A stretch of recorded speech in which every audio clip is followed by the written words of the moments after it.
Nasugatan ng isang 23 anyos matapos umunong saksakin ng sarili nitong kapatid bandang 1:00 ng madaling araw nitong linggo sa barangay Nicanor Zabala sa bayan ng Rojas. Kinilalang biktima sa alias na Ronron, 23 anyos, habang sospek naman ay kinilala sa alias na Reni, 29 anyos, mga residente sa lugar. Batay sa investigasyon ng Rojas PNP, bago ang insidente ay nagiinuman naman ng biktima at ang sospek sa loob ng kanilang bahay kasama ang kanilang nakakatandang kapatid at ang kanilang ama.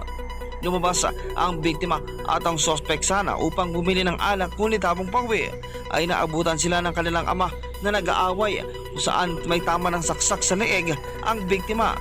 Tinangka naman umano nitong awatin ng dalawa, subalit siya rin nasaksak sa binti, kung saan matapos ang insidente ay agad na tumakas ang sospek na kalaunan ay agad ding naaresto ng mga kapulisan. Samantala, dinala naman ang biktima sa Rojas Medical Hospital upang mabigyan ng kaukulang medikasyon, kung saan ayon sa PNP ay hindi na rin umano nagsampa ang kaso ng biktima laban sa sospek. Ako si Kenneth Calamuris ng GMA Super Radio Palawan.